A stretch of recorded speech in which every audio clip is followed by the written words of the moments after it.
కాళేశ్వరమే కాదు, ఇంకా ఎన్ని కుట్రలు చేసినా, ఎన్ని కేసులు పెట్టినా, ఎన్ని కథలు పడ్డా ముఖ్యమంత్రి గారికి నేను ఒకటే గుర్తిస్తా ఉన్నా, నీ 420 హామీలు, నీ 6 గ్యారంటీల నుంచి ప్రజల దృష్టి నువ్వు మరల్చాలని ప్రయత్నం చేసినా మళ్ళా నీయం ప్రజల తరపున అడుగుతూనే ఉంటాం.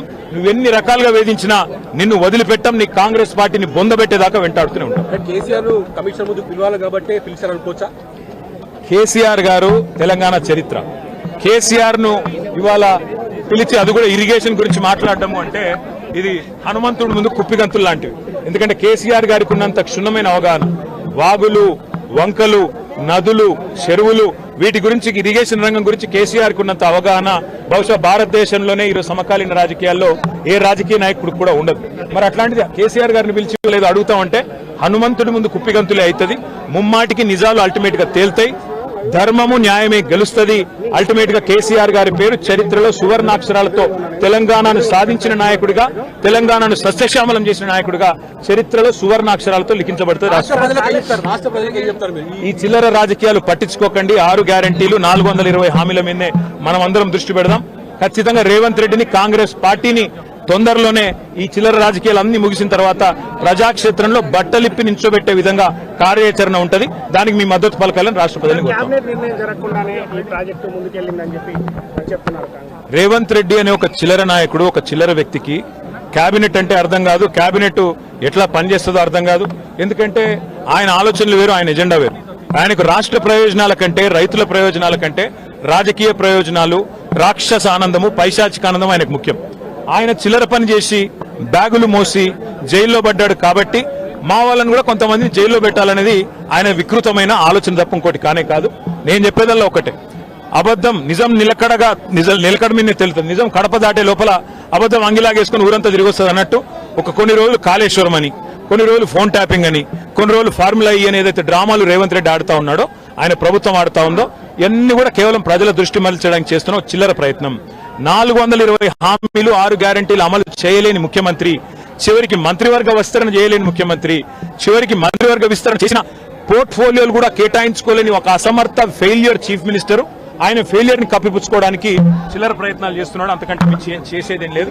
కేసీఆర్ గారితో ఇరిగేషన్ గురించి మాట్లాడడం అంటే హనుమంతుడి ముందు కుప్పిగంతులాగా ఉంటుంది. ఎందుకంటే కేసీఆర్ గారికి సమకాలీన రాజకీయాల్లో భారతదేశంలో ఆయనకున్నంత క్షుణ్ణమైన అవగాహన, నదులు, వాగులు, వంకలు, చెరువులు ఏం చేయొచ్చు అనేది, ఏం చేసి చూపెట్టిందో కూడా కేసీఆర్ నాయకత్వం తెలంగాణ ప్రజల ముందే ఉంది.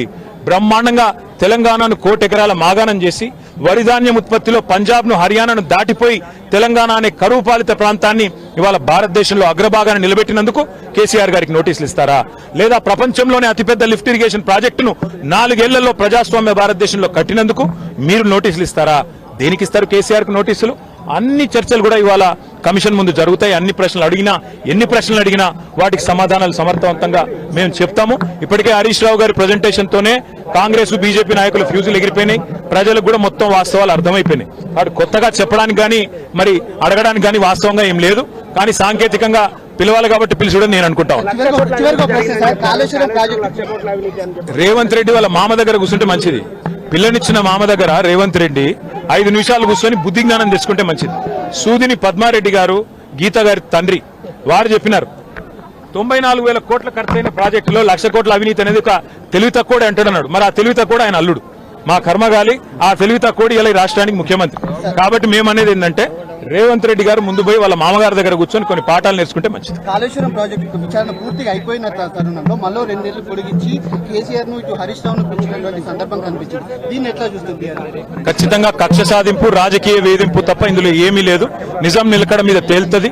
ముమ్మాటికి అల్టిమేట్ గా ప్రజాక్షేత్రంలో, న్యాయస్థానాల్లో ఎక్కడెక్కడైతే ఇవాళ ఈ విచారణను, ఈ వేధింపులను ప్రజలు గమనిస్తున్నారో, 1,00,00,000 ఎకరాల మాగాణం చేసి పంజాబ్ ను, హర్యానాను దాటే విధంగా తెలంగాణలో వ్యవసాయ ఉత్పత్తి పెంచిన కేసీఆర్ గారి మీద వేధింపుకు పాల్పడితే తప్పకుండా ప్రజాక్షేత్రంలో ప్రజలు బుద్ధి చెప్తారు. 1.5 కాలంగా ఒక ప్రాజెక్టు డిపిఆర్ గానీ, కనీసం శంకుస్థాపన గానీ, ఒక ఇటుక పెట్టి కట్టే దాఖలాలు లేవు.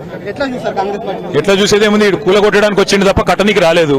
ఈ పేదల ఇండ్లు కూలగొట్టడం, ఇట్లాంటి ప్రాజెక్టులు కూలగొట్టడం, విధ్వంసకరమైన ఆలోచనలు, రాజకీయ వేధింపులు, కక్ష సాధింపు తప్ప ఈ సన్నాసికి ఏమి చేత కాదని అర్థమవుతా ఉంది. అందులో అర్థం కాకపోవడానికి